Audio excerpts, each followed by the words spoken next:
Welcome back to the Encore Audio Archives YouTube channel. I'm Taper Dave, and this is my channel. The archives and load up some other talks that I've got of these Bob Earll cassettes. I've had them sitting on a hard drive for some time now. I've decided to share them with you all. Let me know what you think. Some people loved Bob. Some people hated Bob. Bob was Bob, but he talked all over the world.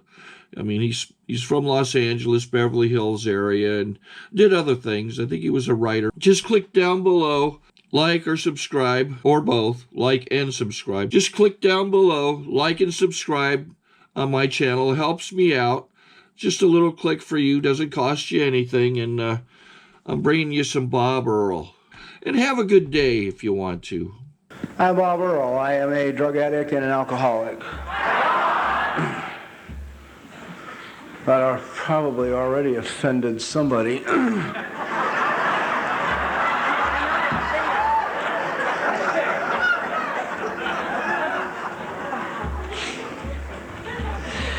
God, you know, we got probably the only, one of the first 100 members is still alive, is a guy by the name of Tom Powers. Tom P. is a good friend of Bill's and went through a lot of Bill's rougher experiences with him in an early sobriety. Maybe we'd be well served to learn from him. He has started AAA, All Addictions Anonymous.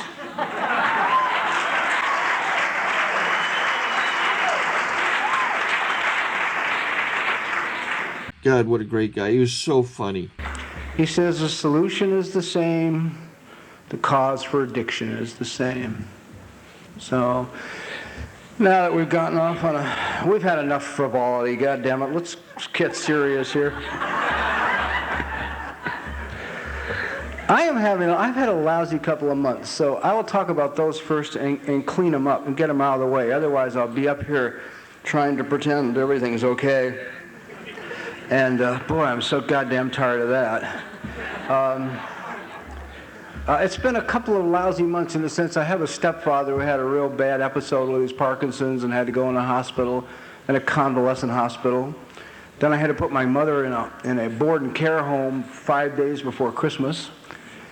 And on New Year's Day, she had a stroke. And now she's a vegetable laying in a convalescent hospital being fed through a tube.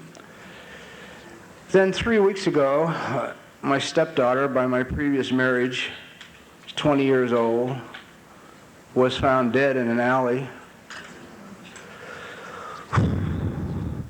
in Toronto from an overdose. She suffered a lot of years. It's one of those kind of deaths, it's a double-edged sword, you know. She suffered so much pain for so many years. She was really a child of pain.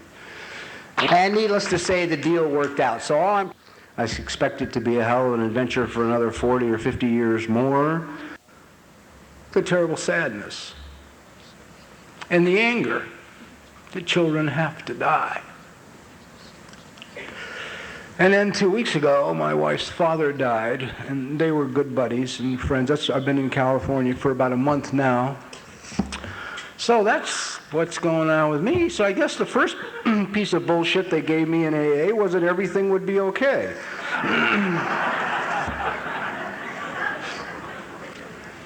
Everything is not okay. It's not a good 2 months. It's a tremendous amount of pain and sadness and loss. I've done a lot of suffering for it. My wife and her mom, much greater. They were married 50-some years. My wife and her dad were buddies. They'd worked through a lot of dysfunction to get to that point. But the message I bring here tonight, I guess, yeah, I know it is, because it touched my heart. Despite all that, I'm okay. I'm okay. Things are not okay, pal. Not by any stretch of the imagination. My life's being ripped 14 ways right now. We're going to move. I love New Mexico, but my wife wants to spend her mother's last few years with her, and we want our baby to have a grandmother. Our baby is 1 year and 2 weeks old. So it's, you know, I walked out of New Mexico a month ago, haven't been back, and may get back in time to pack for the movers and say goodbye to everything. So that's the change, and that's what's happening in my life, and that's what's going on. But I'm okay. That's good enough for me. I'm okay. I have not always been okay. I was not okay. I was okay once. I loved what Leo said last night about, we're special. For me and a lot of others, that sense of being special, being valuable gets lost really early. I mean, once upon a time, I was a little critter with blonde curly hair and big blue eyes, and just wonderful, filled with wonder and awe. There's a couple of babies here tonight. Boy, just take a minute to look at them and see what you once were honest to God like. I mean, that's how we all started out. I wasn't angry, but I was capable of it. I mean, it was a gift. That emotion is a gift. That feeling is a gift from my God. I wasn't sad, but I was capable of sadness. I wasn't happy, but I was capable of happiness and laughter, and I mean really laugh. But by the time I was 5 years of age, all that was gone. All that was gone. I was no longer capable of that wild, uncontrolled laughter that little critters have. I was no longer capable of anger. It was all stuffed. I was no longer capable of sadness, man, or tears or crying. It was all gone for me. And so once upon a time I was okay, and then I wasn't okay. Oh, where's this talk going, Bob? I've got it certainly on an upbeat note so far.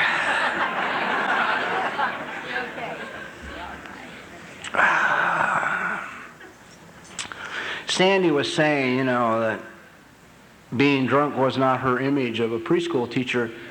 And she said, I thought, 99% of things in life were not what my image of them was. I mean, if I'm learning anything today, my belief system is so screwed up that my real concepts about most things are just really bad. So tonight as I talk, because I got to talk about the things that have changed my life, some of the things I change, I say, may challenge your belief system. And you may find that extremely upsetting. I feel better now.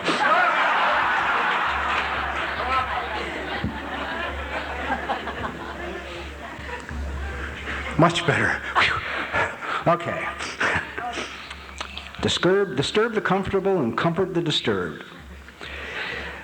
Well, I'm one of these, like most people in recovery. My family left a lot to be desired. My father was an alcoholic, and my mother was the kind of woman that loves that environment. And so I grew up with some really pretty strange ideas about things. And in order to survive as a very small child, I had to get a lot of control over anything I could control. I had to get control of. And the most important thing to get control of early on was me. Me. Because I couldn't allow myself to cry at an inopportune moment. I'd get killed. I couldn't allow myself to laugh at an inopportune moment. I couldn't allow myself to need their affection because they were incapable of giving it to me, man. It was like two empty vessels that I grew up with. I look at my baby daughter today, and sometime I'll be trucking through the house, and she'll be sitting there on the floor, and she'll go like this as I'm headed her way. And I just think, oh, God, what if I walked by? What if I just walked by with all the movement now for codependency and ACA and, dysfunctional and functional and all this that we got going on, all of which is very valid stuff. There's a tendency to think if you were not, taken out back and tied to a tree and whipped by all your parents with a cat of nine tails, that you were not abused. That what are you crying about? What's your problem? And I look at this little tiny girl in my house, and she puts these arms up. Because at that moment, her biggest need in life is for me to pick her up, to acknowledge her existence, to help her understand she's special and valuable, and what happens if I walk by. And I think one of the tragedies that I see, it's just everything I say is my own opinion too. If it bends you out of shape, you're probably a dysfunctional human being.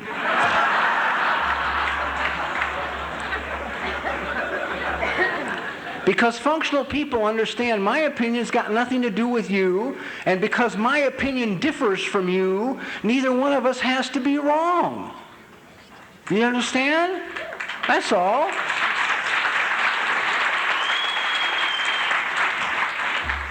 But in my opinion, there's like a myth that floats around recovery and society, okay?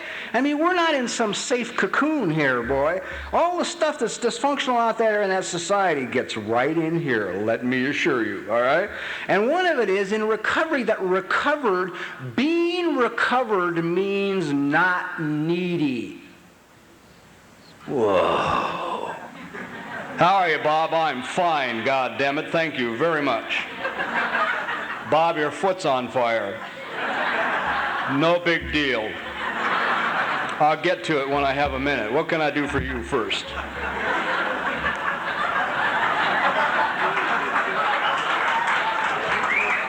Society has the myth that being emotionally healthy means to be not needy. How are you? I'm okay. Thanks. How's things? Terrific. And reality is, or the truth is, emotional health is to know what your needs are and to be able to go about getting them met. Know what your needs are and be able to go about getting them met. Man, by the time I was 5, my needs were gone, baby. They were buried because they weren't getting met. The pain was too great, so I learned how to stop that one. Don't be needy. If I don't need you, if I don't need anything from you, then you can't hurt me.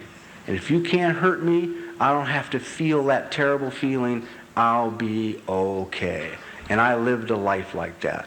Not needing you, not wanting anything from you, and just looking okay. How are you, Bob? I'm good, man. Things are all right.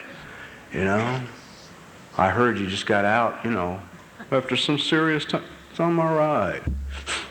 Everything's okay. I was doing an interview not long ago, and some guy at the end of this whole interview, he looked at me, he says, "You've been sober a long time. Tell me a funny drinking story." And I sat there and looked at him in silence for about 2 minutes. I said, "You know what? They aren't funny anymore.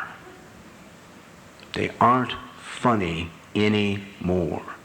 Now, I'm not saying you shouldn't laugh or that we shouldn't get hysterical at stories like Leo told last night. I was on the floor. I mean, I thought they were marvelous.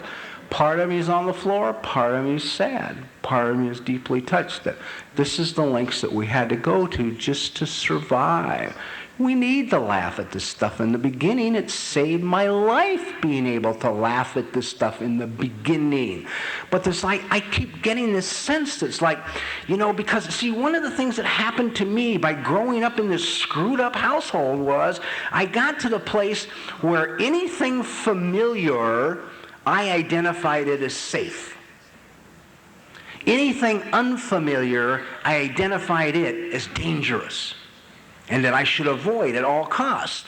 So familiar is safe, okay? Unfamiliar is dangerous. I'm a man with an emotionally unavailable mother.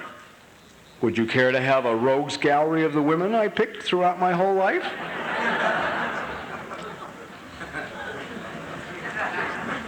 I don't even want to think about it. Now, so what that creates in me is a need to recreate safety whenever I can. Now, to recreate safety, I have to recreate what's familiar. So, I come into 12-step recovery, into Alcoholics Anonymous, and it's unfamiliar. Seriously unfamiliar. Okay? A few people mentally deranged enough that I could have a conversation. Most of them I couldn't talk to, okay? But it's unfamiliar, so I do the best I can. So I know the first thing I need to do is do exactly what I did in my family, and that's create some semblance of control and get comfortable by making it familiar as quickly as I could. So what happened is, one day I had a good day in sobriety, and then I spent years, what? Trying to recreate that day. You know, it's not, forget moving on, forget changing, forget trying new things, being open-minded. See, I couldn't do none of that stuff. I had some friends who came to me when I first got on the program who had gotten off heroin through Teen Challenge, which is a fundamentalist Christian program, just, you know, right to the wall. We're talking on the floor, rolling, babbling in tongues, yay kind of behavior, right? And these guys, man, I'd run the streets with these guys. They were crime partners. I knew them really well. They said, you got to come down, see what we've discovered here. This is really incredible. I walked in. I'd been on a run for 4.5 months, and I didn't have 1 minute withdrawal. Oh. But I am so screwed up, I can't let that work. Because if that works for you, in my mind, it means mine doesn't work. It means mine is less than. The minute your thing is okay, somehow it diminishes mine. So I got to stay away from yours. I got to avoid yours. I can't go look at it, and I can't go see what it is. So in recovery, what happened to me is I found this safe place. I keep recreating this safe place, and I'm living a lie. Why am I living a lie? Because on the outside, I'm saying to everybody, I'm fine, thank you very much. And on the inside, I am sad. I am so sad, and I am lost, really lost, and I'm real alone. Forget the fact I sponsor 50 guys. That doesn't change being alone. It just puts people in the room. But it does not stop, like Leo was talking last night about that horrible loneliness, that just terrible, terrible loneliness. I was so alone. And most of this is created by the fact that down deep inside, I'm ashamed of me. I'm really ashamed of me. And I don't even know, at the time I was going through this, I just knew something was wrong with me, and that whatever happened, I wasn't enough.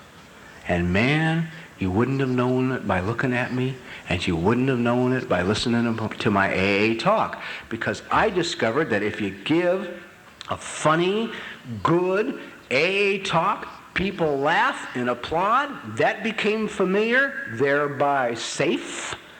So you keep giving funny, sad. I mean, you know, you got to get it down. You got to go to a lot of meetings. You got to hear a lot of talks. And you got to get a little humor, a little sadness, a little pathos, a little real drama, and then sit down and shut up. Listen to the applause. People come up and patted me and hugged me, and I was like, okay, I got this one figured out now. If I can just keep doing this, I'll be okay. I heard somebody said a line to me in the hallway here, something that they've got a meeting or a group or something that's called, okay, what's next? You know? And I thought, oh, where was that meeting 25 years ago when I would have liked to have had a meeting that said, okay, what's next? This is not the talk I wanted to give. I thought I was in a lighter mood. I guess a lot of it has to do with Leslie dying. I'm just so distressed by that, you know? And I guess when I'm distressed, I want the whole goddamn room to be distressed. I don't know.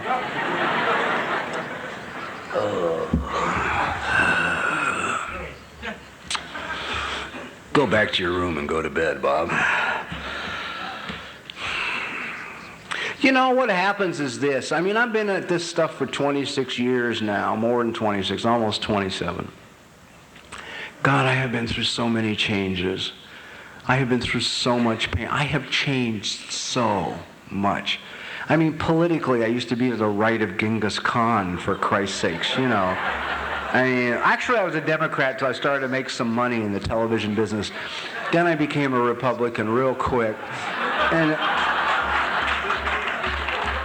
And when it came to war, I thought it was terrific, you know. And when Vietnam was going on, I thought, Jesus, why don't we just drop a neutron bomb on Hanoi or something, you know, and you know, kill the people, save the buildings, you know, and we'll put new people in them. I mean, that's kind of how I felt. I mean, this is what I believed. And yet, I was sitting a couple of nights ago and I was watching television, and there's a thing on down in some TV station down in San Luis Obispo, got together with some organization in Seattle called Earth Stewards, and they have arranged for a plane load of Vietnam veterans to go to the Soviet Union and go to the hospitals and sit down and meet and talk with and share with the Russian veterans from Afghanistan who are being treated just as badly as ours were being treated when they came home from Vietnam. And I sat there in the living room and I watched that and I cried and I sobbed. And it just filled me with joy. And it was like, oh God, these men have suffered. And it's like me, it's like for us going to a meeting and finding another alcoholic, and they got somebody to extend a hand to. And it's from these people meeting that maybe someday war will cease to be an issue, you know. Somebody said to me today, well, Bob, my God, you're a drug addict and an alcoholic. I would assume that the primary thing on your agenda for the rest of your life would be doing everything you can in your power to aid the recovery of chemically addicted people. No, not really. My wife and I were talking about this the other morning in bed, and that came up, what's important to you? And I said, the most important thing to me in my life today is if I can do anything to contribute to making the world safe for children. If I can just make the world safe for children.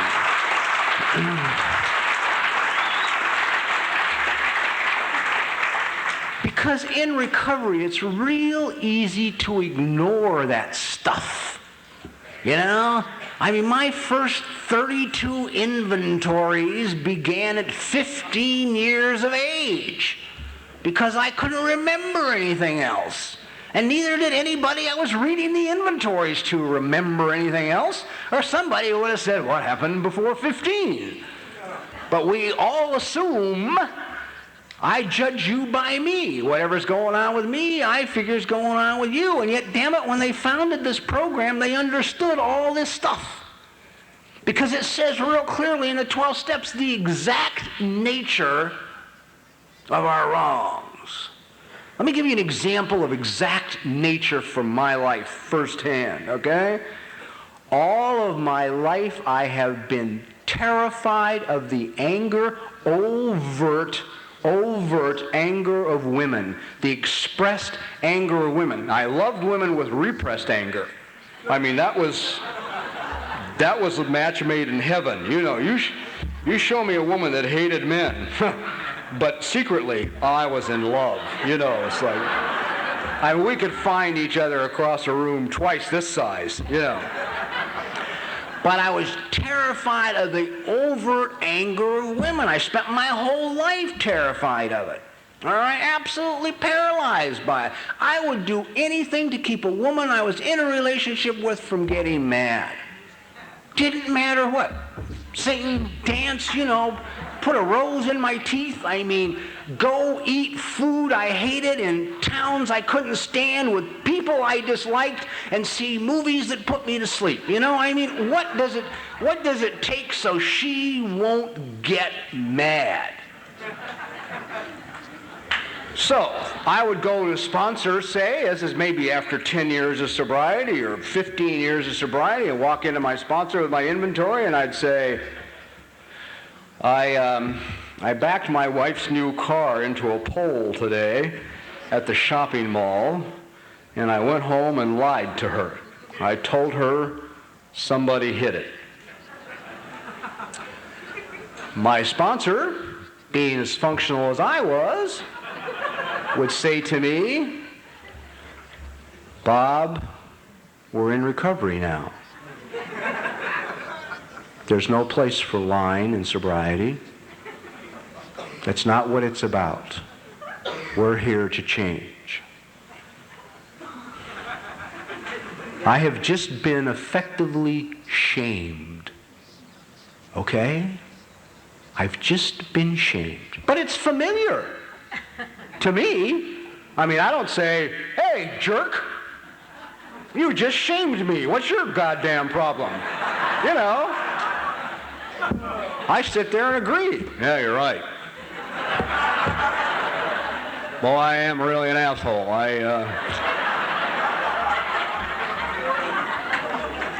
I did it again.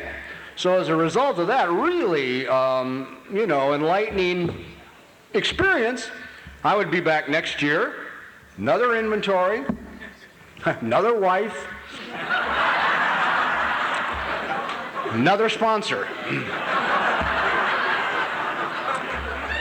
I would say to my sponsor, I backed my wife's new car. Well, I'm buying all these cars, too, and backing them into poles. There's something there I was missing, you know? I backed my wife's new car into a bowl today at the shopping mall, and I went home and lied to her and told her somebody else hit it. And here it would come. Bob, my God, you've been sober a long time. There's no place for lying now. We've got to move on down this road of honesty and truth. Be an example for others. Yeah, you're right. I really am a jerk. I don't know why. I just... Next year, I'm back. New inventory. New wife. This is no joke. None of this. Okay? So for you, those of you who don't know me, we are not even yet halfway through the wives. Thank God I got a wife with a sense of humor now. You know, she likes being number 7. I tell her, well, at least when I tell you you're a good wife, it means something. You know? It's not like it's from some guy who's only had one. You know? I know.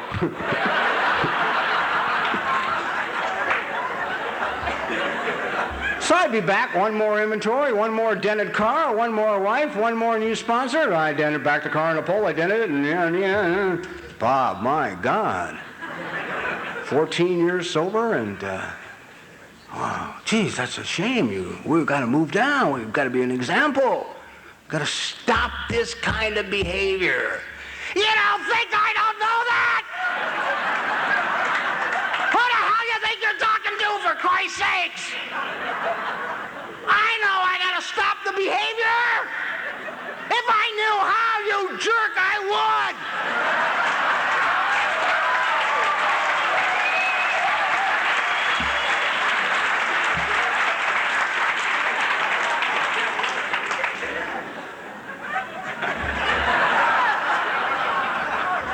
He's feeling better.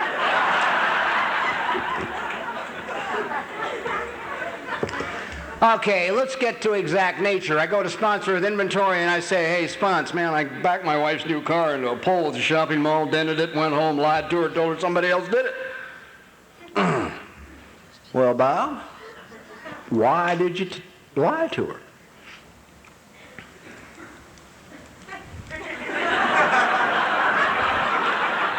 I don't know, I just did, okay? You must have had a reason.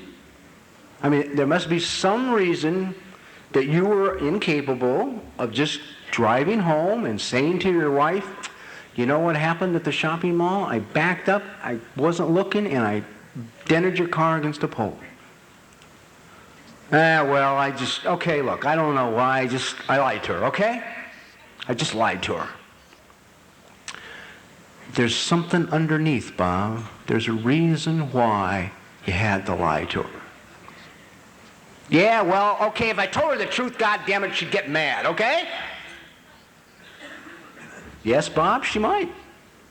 It would be a very appropriate response.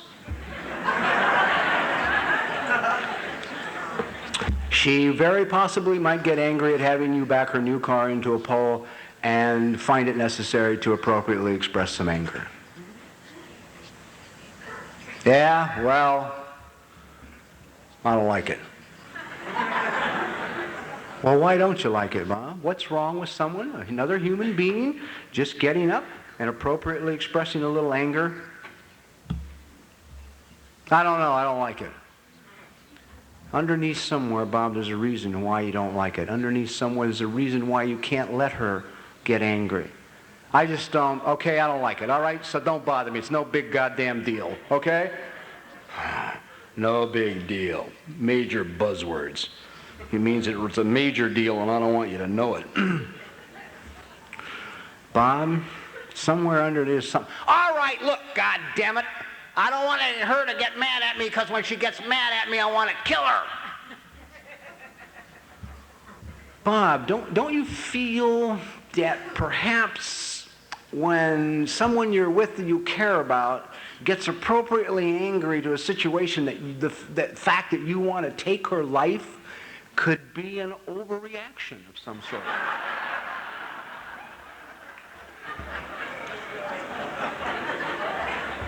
I don't know if it's an overreaction or not, all right? All right, when she gets mad, I want to kill her, okay? I just goddamn want to kill her, and I don't want her mad, all right? You understand? Bob, there's a reason why. I mean, I'm going to shorten this, because this could go on for a while. And this process could take a day, a week, it could take a year. It's going to say to me, Bob, there's a reason. There's something under there. Well, goddammit, when she gets mad, I get afraid. Why, Bob? Pain in the neck, wouldn't it be, somebody? Oh. I went through this for 8 years in therapy. Well, why would you? How does that make you feel?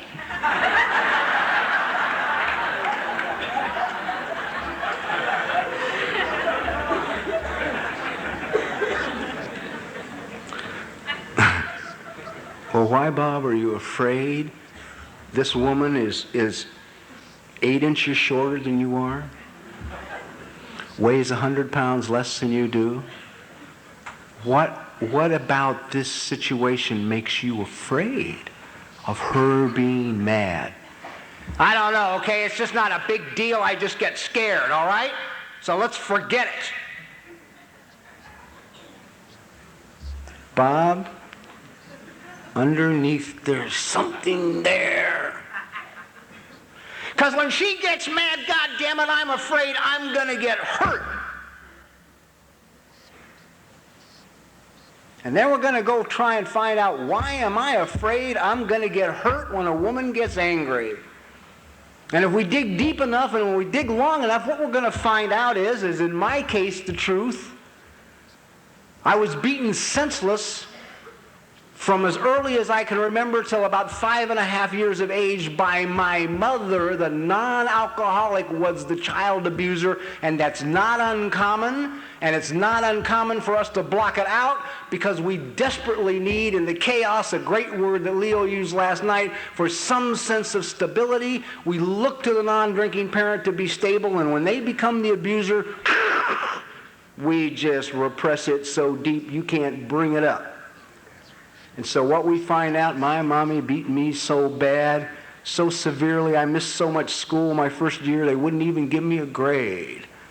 That's why I'm afraid of the anger of women. That's why I lied about the car.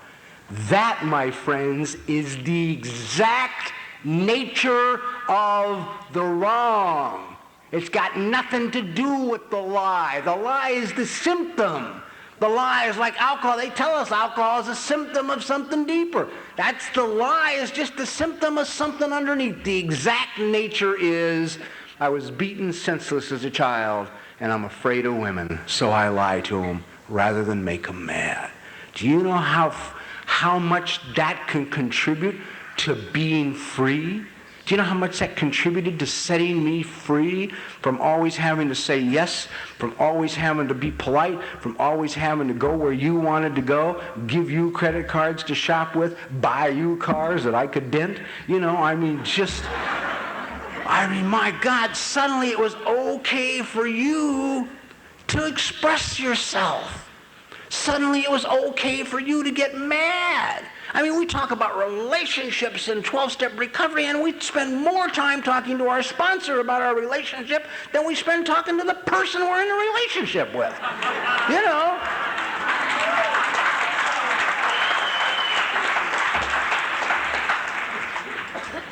Why? Well, I don't know how to talk to the person I'm in a relationship with. I mean, my yardstick for relationships was the original dynamic duo, Mom and Dad, who spoke 64 words in 14 years. I don't know anything about communication.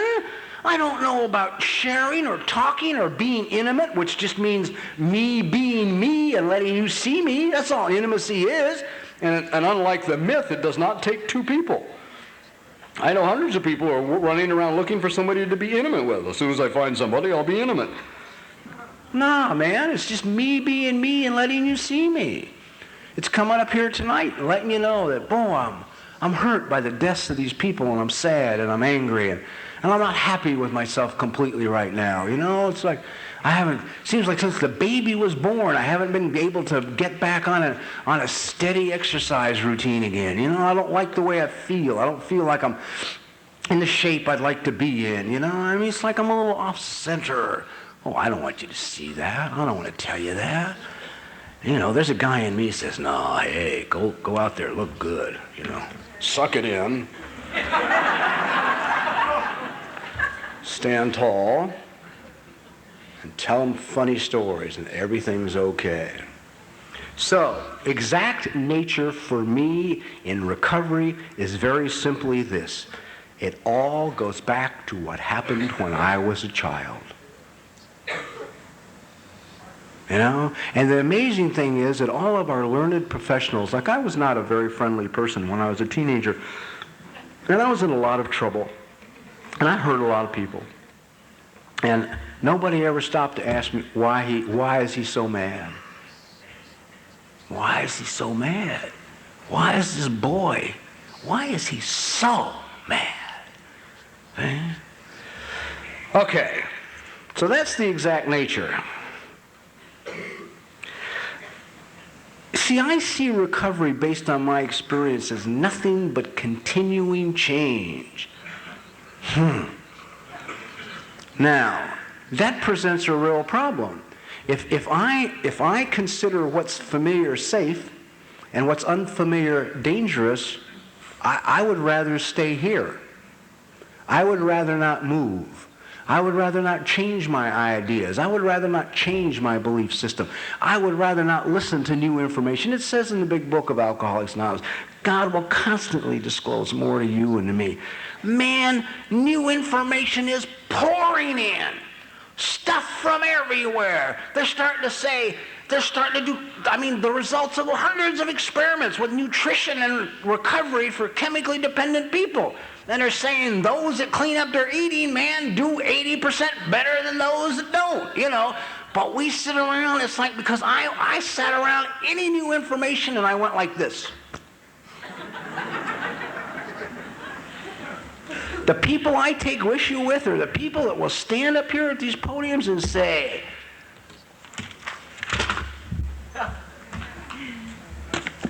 this way is the only way.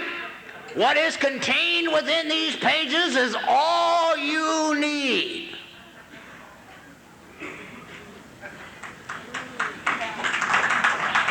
Not true for me.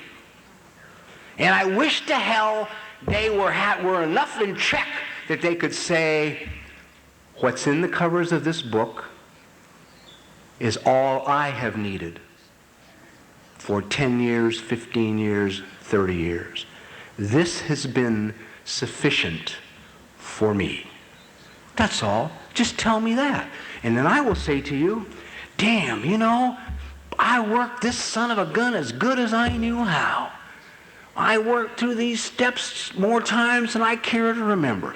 I went back and made amends to people that they told me they were sorry I recovered. They had hoped I had died. You know,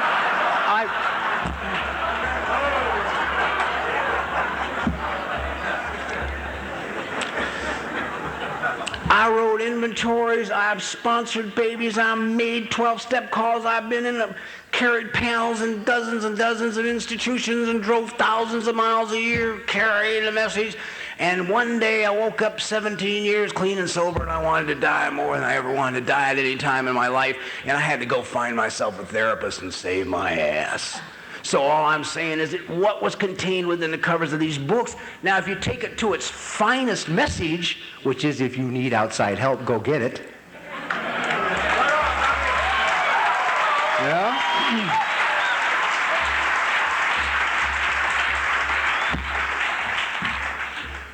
But one thing about me, when I was most afraid, is when I would become most rigid. That's when I couldn't let you see. I mean, there's a real truth in what I'm about to say, and I'll say it a couple of times, because sometimes my mind, when people tell me the truth, has a tendency to stop halfway through the phrase and quit. When I am okay with me, I have no need to make you wrong. When I'm okay with me, I have no need to make you wrong. But when I'm not okay with me, look out, sucker. You're my target, baby. I'm going to feel better at your expense. I don't care what I got to do to you. I don't care if I got to give you a panel in Lompoc Federal Prison and back in the old days when the priest was a practicing alcoholic and was the inside sponsor. You know? It's like they didn't, I mean, I don't care what I got to do. I will somehow, at your expense, I will make me feel better. I will make you stop believing what you believe and make you believe what I believe. Well, hell, I grew up like that. I mean, you know, I couldn't present new ideas at my home. Well, I could if I wanted to be dead, you know. If I had a real special need to really get my butt kicked.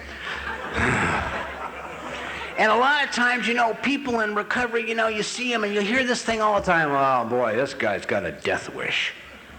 He's got an honest-to-God death wish. He just wants to die. I mean, look at him, for Christ's sakes. He smokes 17 cartons of cigarettes a day. He drinks 55 gallons of coffee. He eats, you know, a dump truck full of sugar. He's having countless sexual encounters without taking any kinds of precautions. He's playing Russian roulette with sexual intercourse. I mean, this guy really wants to die. I don't think so. I don't think so. I don't think anybody in this room really wants to die. I know I didn't really want to die, but if you looked at my behavior, it would have been tough to convince you of that. I just didn't know how to do it any other way. That's all. It wasn't that I wanted to do that. It wasn't that I wanted to die. I didn't know another way. I didn't have any other tools. They were all I had. It's all that worked for me. And that was my whole life pattern. And if you're stuck in that kind of situation today in your recovery, man, look out.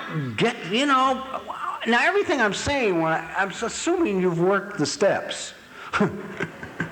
I realize that's a dumb presumption on my part, but I am assuming that first you will work these steps. They seem to help. Then, no.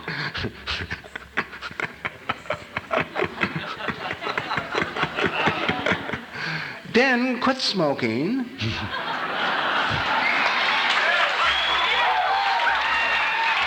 I didn't come here to quit smoking.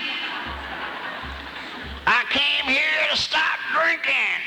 Okay, now that you've stopped drinking, how about quitting smoking? I don't mean to make fun of you, you know, I mean, it's like, but I got to tell you, I want you to think about this for a minute, if you will, just for a second with me.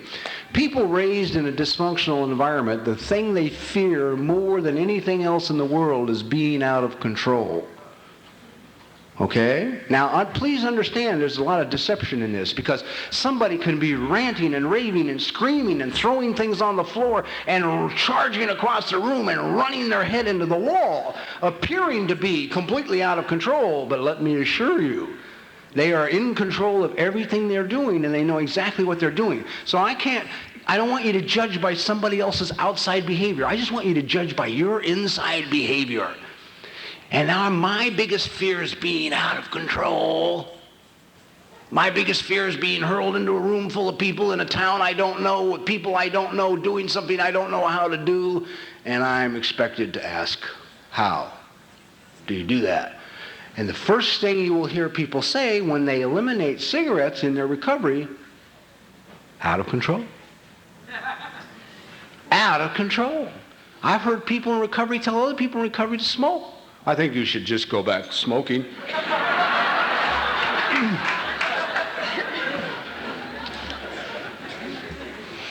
No, somebody would only tell you that if they were afraid of the feelings that you're expressing. See, here's the thing. Okay, well, all right. Now, geez, it's about time. I wish I was about 7 pounds lighter, but we'll take the coat off anyway. In all the time I've been around this program, and somebody has talked about their very first encounter with alcohol or drugs, it went something like this. It made me feel taller. It made me feel pretty. It made me feel tough. Made me feel sexy. Made me feel okay. I've never heard anybody talk about, now I'm not sure somebody has because there's exceptions to everything, but I've never heard anybody talk about their first encounter with the chemicals that they didn't say somehow these chemicals altered their feelings. And it was so successful in that alteration of the feelings that we followed this path with these chemicals right down to pitiful, incomprehensible demoralization. That's how willing I was to continue to somehow alter my feelings. And yet, it's been my experience, unless you belong to a really unusual home group, that may very well be the last discussion of feelings you will ever participate in. Other than, how are you, Bob? I'm fine. Well, man, I am a walking goddamn volcano of feelings. But this isn't a bad thing. This isn't evil little Bobby who has somehow, along his terrible, degraded path of alcoholism and drug addiction, I reached into trash cans in various alleys and gathered up these feelings. Not quite how it works. And I'm fresh on this stuff, okay? Because I have a brand new baby daughter. I'm going to go forward, and then I'm going to come back to this. No, How do you want to give the talk? I don't really care. How do you want to give the talk?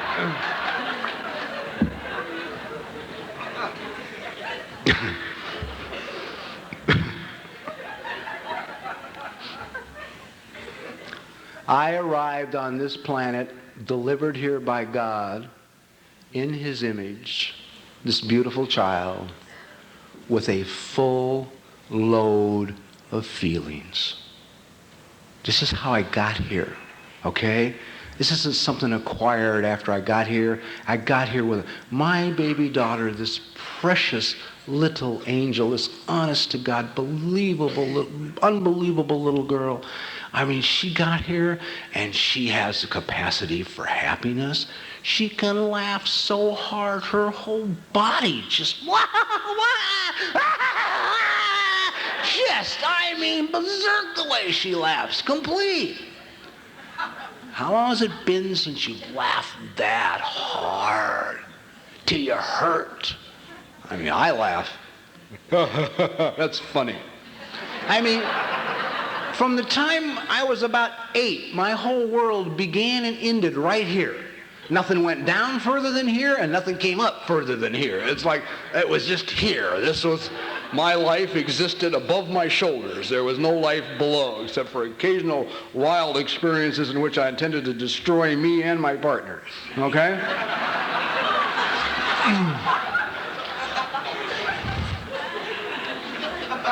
This angelic little child gets sad. She gets sad. Something happens and this little face just gets, oh, so sad, and little tears come down her cheeks. Oh, my God, it breaks my heart. I mean, this kid's going to have anything she wants from me, you know. And horror of horrors. She gets angry. Oh, my goodness. The dubious luxury of normal men, she gets angry. She gets so angry, this child of God, this little angel, she doubles these little fists up so tight they turn blue because she cuts off all the circulation. She furrows her brow and she screams so loud the chandelier shakes, right?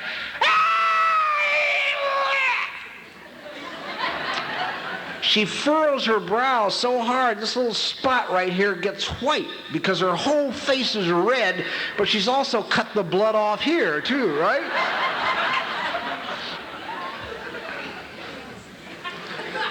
This is how God presented to earth this child. See, as I stand here right now tonight, I am absolutely, totally, thoroughly convinced the very first thing God wants me to be is a human being. If God had not wanted me to be a human being, which means all of the feelings, God would not have made me a human being.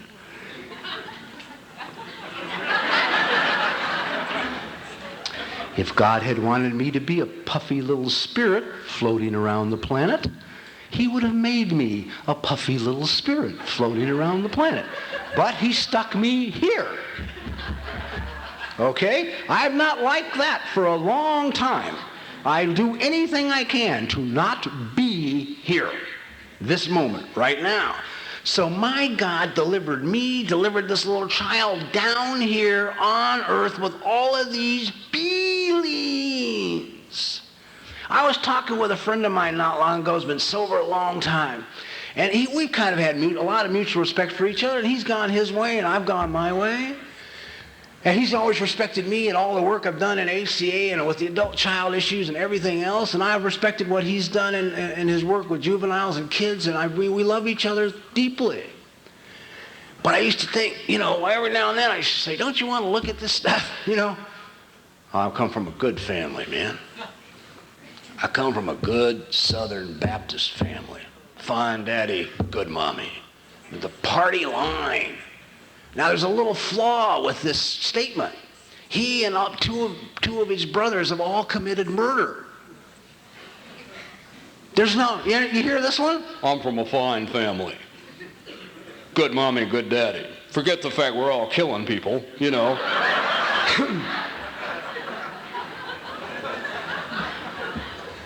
I talked to him about 4 months ago on the phone. I said, how's this going? And his wife, who's very shrewd, really hooked him up, which I thought was marvelous.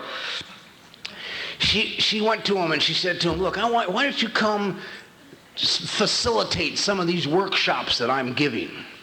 And he has that good, big yard mentality.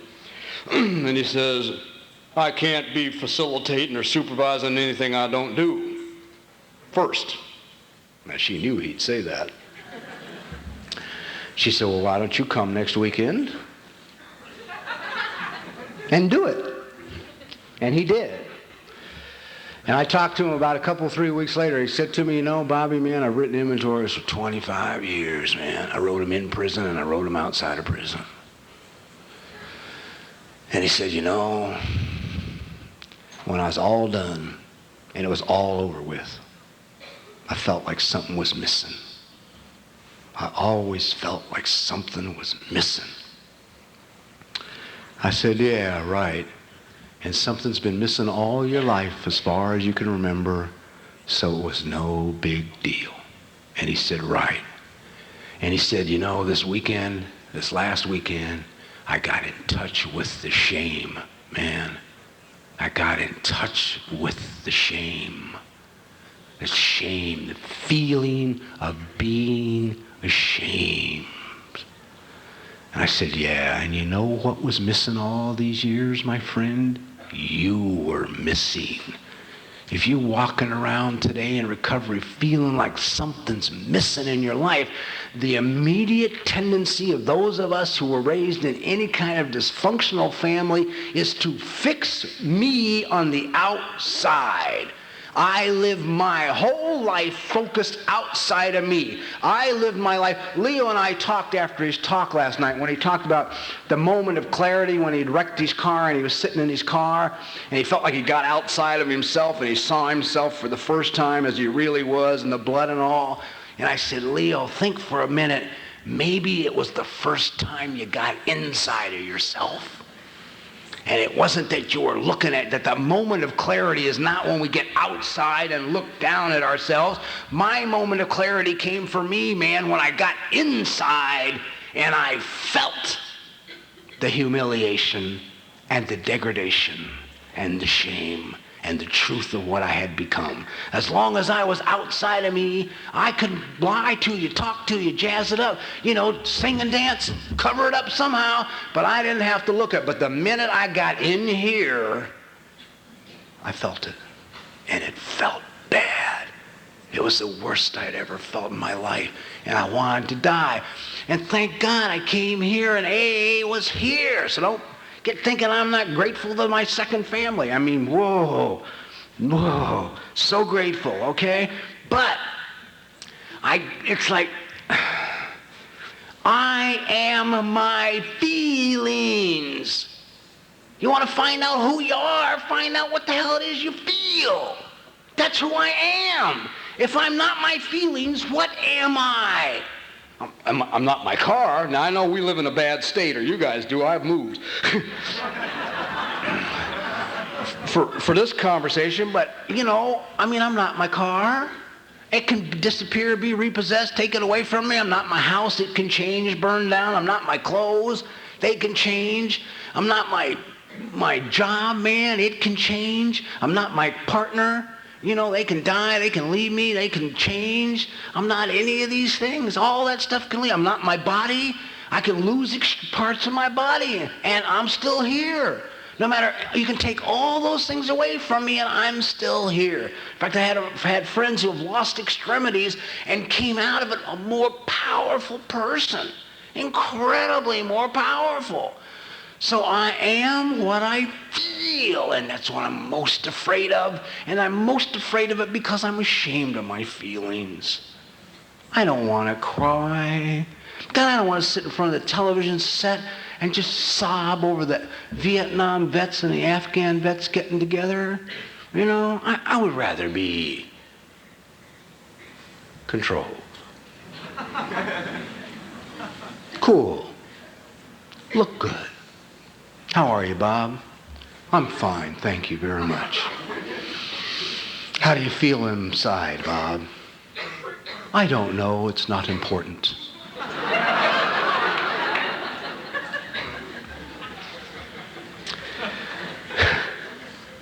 Now, this thing with feelings and God leads to the next part of my struggle in my recovery. People kept saying to me, Bob, turn it over.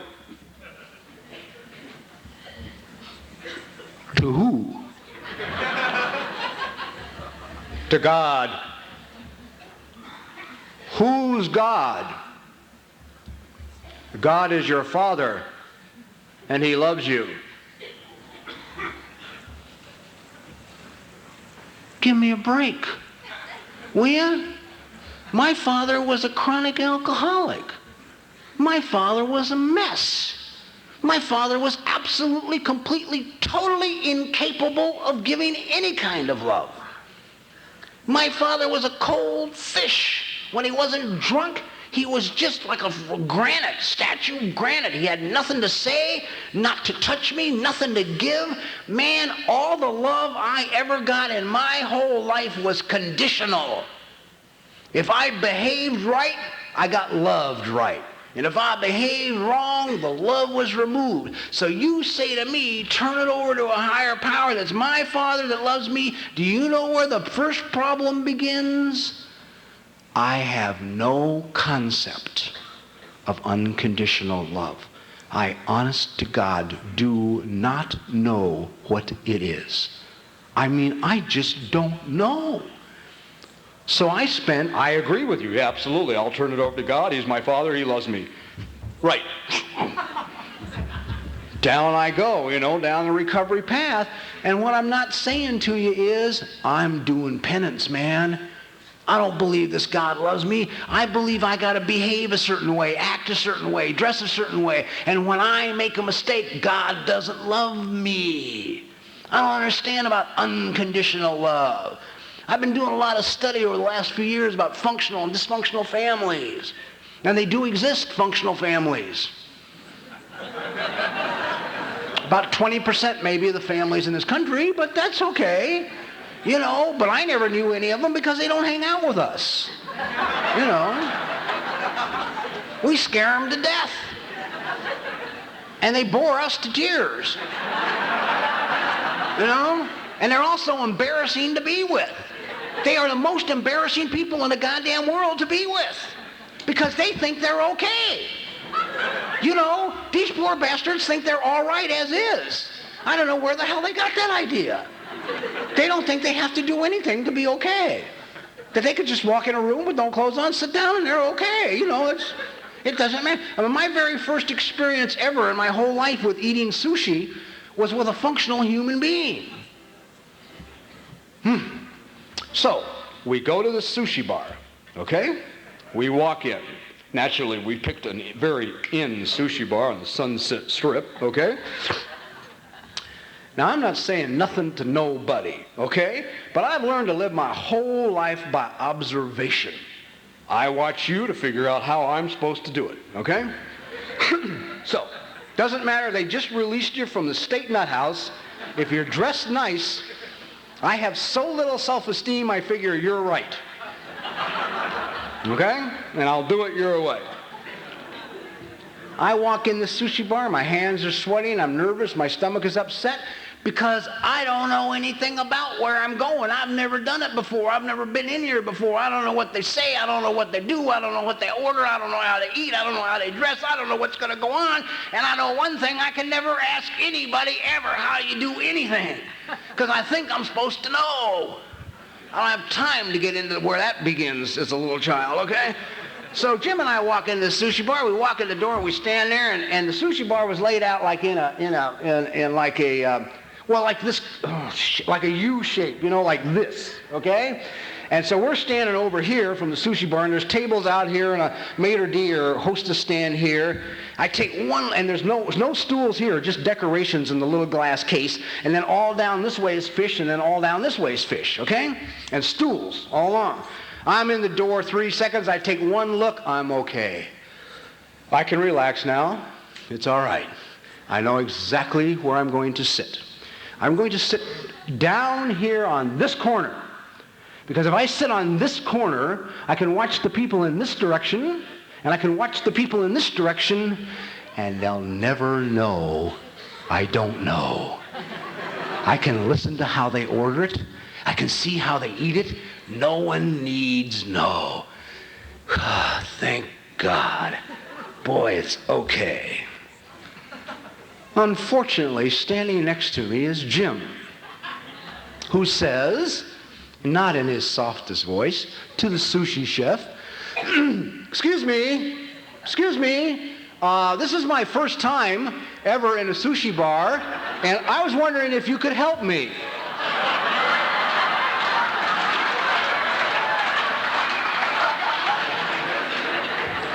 Now, I'm standing there looking okay on the outside.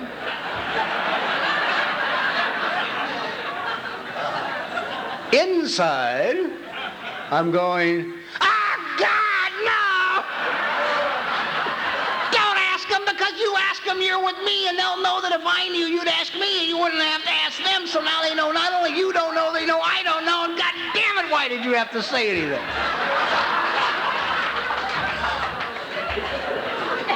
Well, this poor dumb son of a bitch thinks he's okay, He thinks it's okay to not know about an experience he's never had before. And that's the kind of misconceptions about life you get in a functional family. You grow up with this poor sense that you're all right. You grow up with a sense that you're valuable. You grow up with a sense that you're important. You don't immediately think it's you when something goes wrong in a room. Now this guy, he took the sushi chef by the hand and, to continue my embarrassment, led him down the whole damn glass case, asking him what each fish was. Is it raw or cooked? Would he, a first-time sushi eater, enjoy it, or is it something he should wait until he acquires more of a palate for raw fish for? I would like to take a run and just dive right out the fucking window into Sunset Boulevard, you know.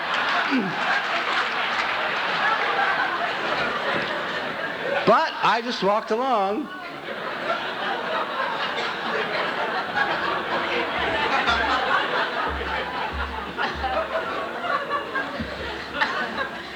But I learned a lot. That's the story of my life. I'm so ashamed of myself, I think I got to know everything about everything, and that included recovery. And I can't let you know. See, I'm extremely, you know, people say, oh, boy, he's, you know, oh, he's out to destroy AA, oh, the heretic, you know, Bobby E. I know people you can call, well-known people in AA, you can call, ask them for my phone number, they'll hang up on you, man, tell you I'm not even in the program anymore, you know.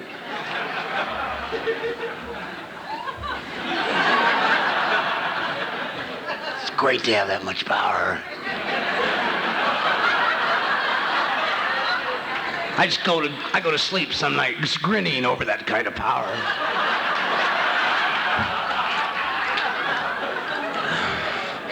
Now this poor sucker out here trying to find out who the hell I am, and everybody else is going crazy. I do find a lot of humor in that, I have to admit. The only guy I'm talking about is me. Man, I came in here, I was dying. I was a dysfunctional human being who was dying. The alcohol and drugs were killing me. I was living in the streets, sleeping in doorways. I weighed 135 goddamn pounds. My brains were fucking gone, man. I had none. I was talking to bricks in the sidewalk, for Christ's sakes. You know, had too much sun, too many drugs, and too much alcohol, and I was gone. And I came in here, man, and people sat me down and they gave me coffee and they talked to me as is, man. And it was okay, you know, there were some other nuts there and it was all right. You know, but I've been a troublemaker here for a long time because I kept talking about the stuff that was bothering me. After a while, every time I became suicidal, I'd finally speak up, you know. Never thought of committing suicide before recovery. Never entered my mind. Got here, it became the only alternative every day to getting up. You know, it's like... What are we going to do about today, Bob? I think we'll just blow our brains out. It would be a rather good start for the day. And you don't think, you know, and I like to laugh and joke and kid about this stuff, and I had a good friend, man, I worked with him for a year, had about 10 years, and I kept saying, I kept trying to get him to get in. See, our denial is so heavy. We're so afraid when somebody challenges our belief system. And this poor guy's denial was so great, and I'd say to him, please sit down with me, man. I gave him books on this stuff, and books on codependency, and books on adult children, and tapes, and I said, just listen to a little of it. I'll tell you how much heavy his denial was. He waited a week to buy the shotgun until it was going to be on sale. Because he said to his friends he was only going to use it once. And he did.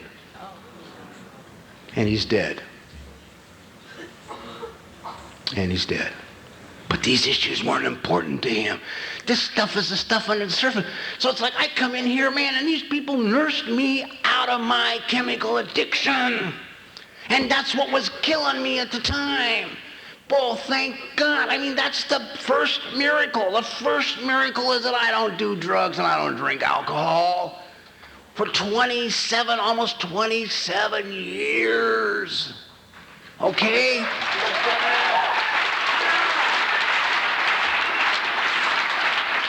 Absolutely. AA is my second family, man.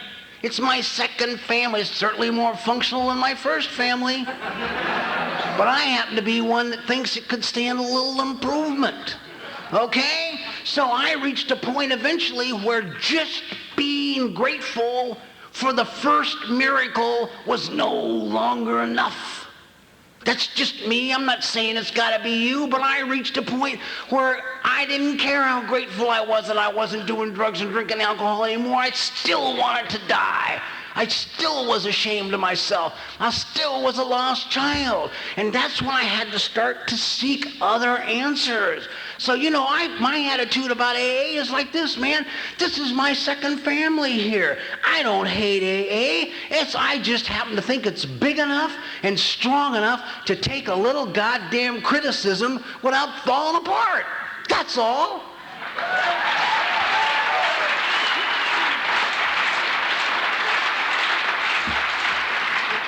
It was never intended that we be a little army of soldiers in suits and ties standing at attention saluting our sponsors, for Christ's sakes. The guys that started this program were fruitcakes. We don't want drug addicts in AA meetings, and Dr. Bob whacked his brains out on barbiturates for years, for Christ's sakes,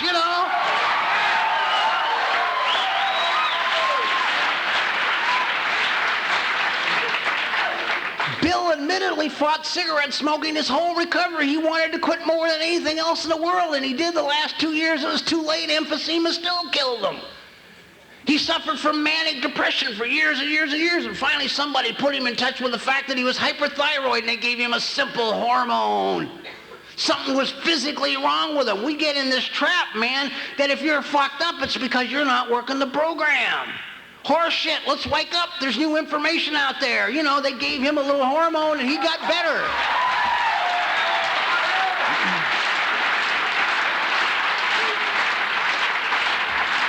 We got a lot of good AAs in this room. We got a lot of good sponsors here. We got a lot of tremendous people at this convention.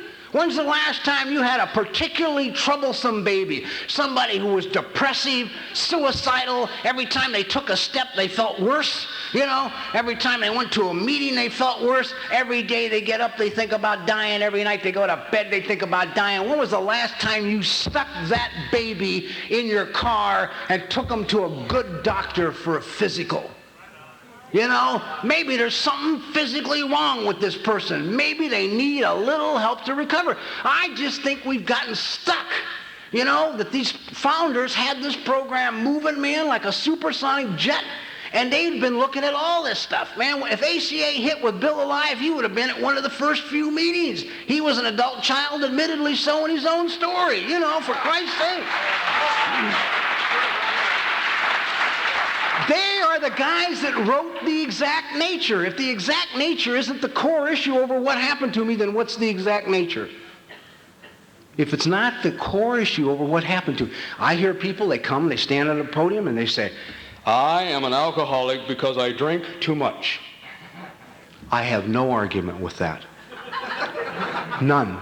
I don't live inside of them, I don't know them, and I don't want to argue. I honest to God believe them. I believe that's more than possible. You drink too much, you will become an alcoholic.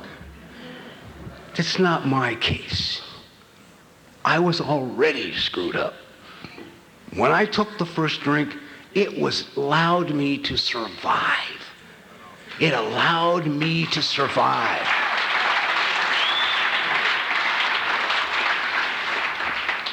It kept me alive until I could get here. And then this got me off of that survival tool and kept me off those chemicals and alcohol long enough for me to get rid of other survival tools. The need to pretend that I'm okay when I'm not. The need to pretend I'm strong when I'm weak. The need to pretend that I'm afraid when I'm brave. The need to pretend that I'm loving and kind when I'm really being angry and hateful. The need to pretend that I'm somebody other than who I am. And I had to get rid of those survival tools. I finally reached a point in recovery where surviving is no longer enough. It's not okay anymore. God damn it, I want to have a piece of life. I want to get happy. I have never been happy in my life. I haven't known happiness, this sense of real peace, of being okay and being filled with joy. It's never been mine. Lately, it started to be mine. The last couple of 3 years, I've started to be happy. I've started to believe I got a real chance here. I like this man. Man, I used to look in the mirror and say the most obscene, derogatory things to myself. You think you're high. I mean, people say, oh, God, you know, we won't even begin to. People say, oh, well, my issue is controlling other people. Horse shit. Your issue is controlling yourself, you know? And people used to say, I mean, how many times have you been told, go home, look in the mirror and say, I love you? I used to say horrible things to myself. Horrible things. I used to say, you sick, insane son of a bitch. You're so crazy. I would be vile with me. Because it was familiar. And familiar to me is safe. I have changed so incredibly. About a few months back, about 6 months ago or so, I was sitting at home. I got up in the morning and I turned on the television, my drug of choice, and, you know, after the first quarter century of recovery, we now have, you know. And there was this little simple movie on HBO called Amazing Grace and Chuck. Some people have seen it. And my little daughter is there in the playpen, and I'm watching this movie. And this movie is just about that nuclear war is wrong. That's what it's about a kid who says it's wrong. And makes a stand, and people come in and support him. Well, I'm sitting there watching this movie, and I'm sobbing and crying. I mean, just coming apart at the seams. My wife, God bless her, she comes in, you know, puts a hand on me, says, you okay? I said, I'm fine, thank you very much, and she left, right? How do you expect to get any work done if you don't go into the office? You know, sitting here crying in front of the television set, for Christ's sakes, you know. And I've had a few of those, you know, in my life. Well, I picked them. From across a crowded room. Oh, she can give me the punishment I need.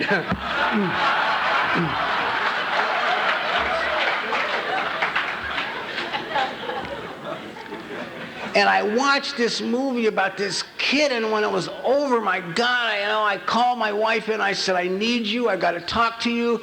There's some things we got to discuss that are real important right now, because one of them can have a real drastic effect on our income. And we get in bed and our little knees, we always try and sit like children when we have these talks when one of us is crying and sad or hurt or emotional. And so we get our knees all up in our chest and we get next to each other on the bed and we hold each other. And I said, look, first of all, I know one thing, that I do not ever want my daughter, our daughter, to become a marshmallow because of nuclear weapons. I hate feeling like that, man. I mean, I'd rather not pay any attention to that shit. You know what I mean? I really would rather not. I don't want to have to do anything about that. I really don't. You know, I'd rather just be stupid, you know? But reality is I do not want this child cooked. I don't. And then I said to my wife, you know what? As a writer for television, man, I've got to finally, for one time in my life, accept responsibility for what the hell I put on paper. I can no longer sit down and kill some son of a bitch because they need to have a commercial break and sell fucking douche. You know, I mean, I can't. I've got to accept more responsibility for what comes out of me. Scary stuff, new territory, unfamiliar, frightening, overwhelming, tears me apart, rips my guts out. But when I'm all done crying and sobbing and holding her and telling her this stuff and threatening my income, I go in the bathroom and I look in the mirror and God damn, I like that man. You know, he's all right.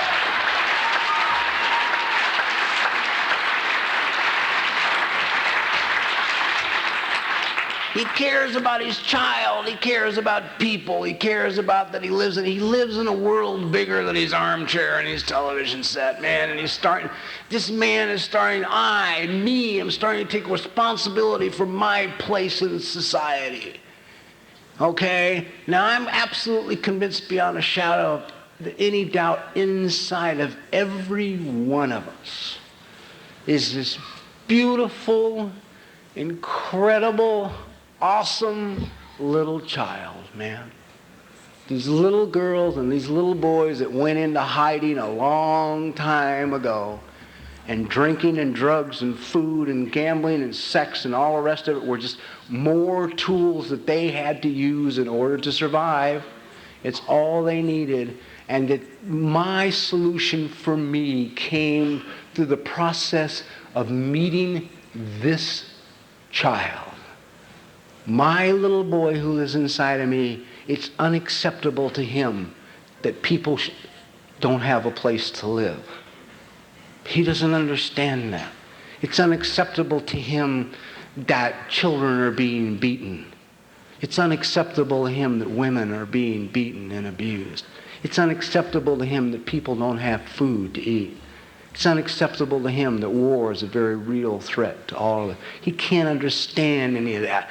And he's never trusted me because as a man, he wants me to stand up and be responsible and protect the children.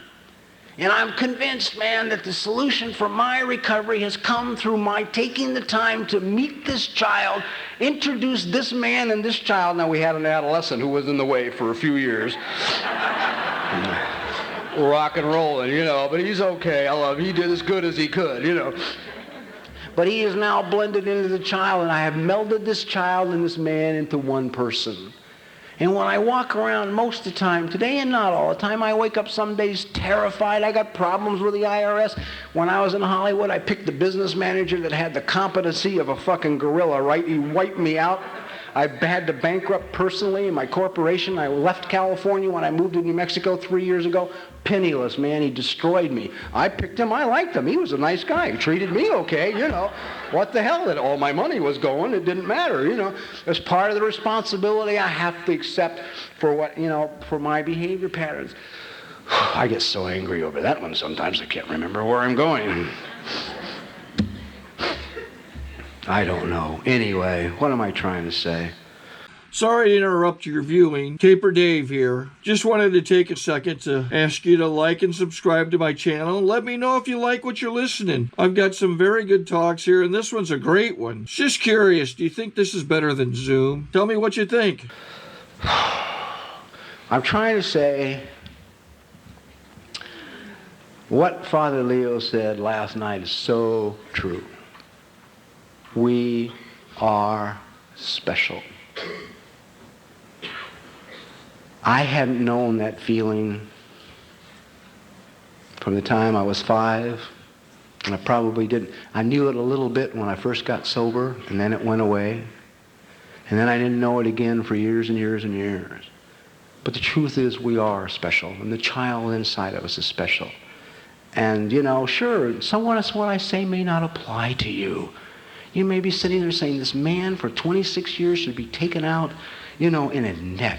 And that's great, because all I can share with you is my experience. This is what I've been through over this 26 years.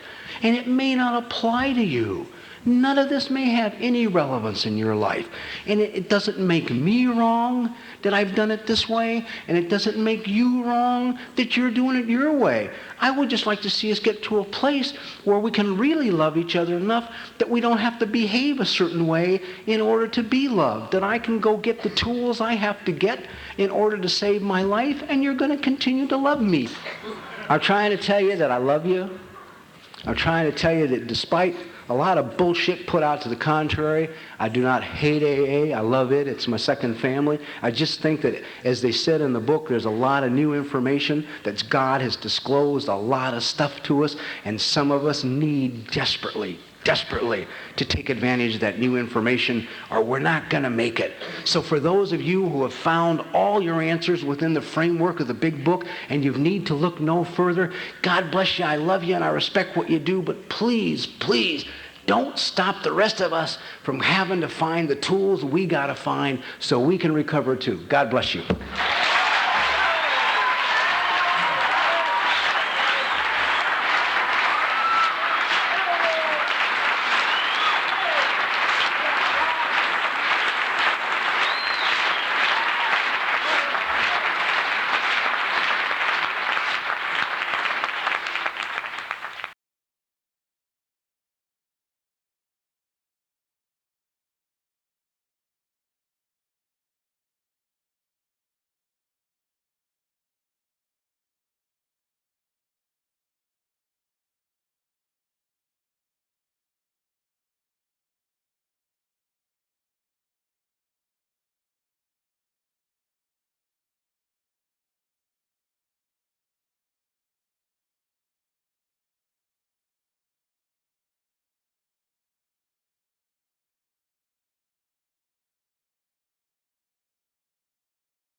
I think we got a great talk going on here. Thanks for watching the channel. Taper Dave here. Just curious, do you think this is better than Zoom? Okay, this is how I prepare my drone for launching. I like to do it inside the cab of my truck so I'm not standing outside in the weather. To install the joysticks for control, up and down, right and left, powered on. I have an Android phone that I use to connect it to the drone with. And it's actually controlled through the iPhone, through an app. Oops, wrong way. It's actually controlled through the iPhone, or through this Android phone, through the app. It's actually controlled through the Android phone, through an app, and you connect it through this short connection right here.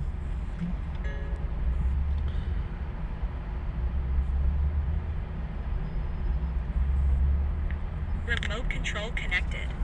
Remote control's connected. So I pull out the drone. I have to extend the legs. Long legs extended first, then the short legs. Remove the gimbal protector. Set that aside, then power it on one short burst and one long burst. I lay it down. So I have to go to calibrate. So the drone's not connected yet. It shows you here as this drone gets disconnected, even though the remote's powered on. So the drone has to establish it's connected. So I go into the app to calibration mode. First I'll calibrate the remote controller. Start calibration.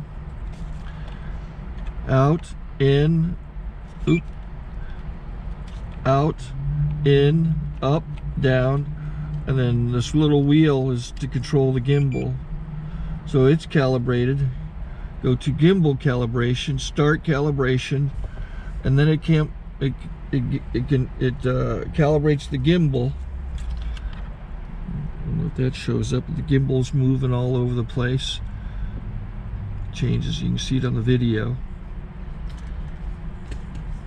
And I'm calibrated to take off. It's acquired 7 satellites at the moment. There are 26 satellites up in the sky, which it has to acquire before you can take off. So it's connected. It's got enough satellites. This is white. I can go to press this little arrow button, swipe right to take off, and it would start the motors if I slid this to the right. But I'll wait till I get outside. Don't want to do it inside.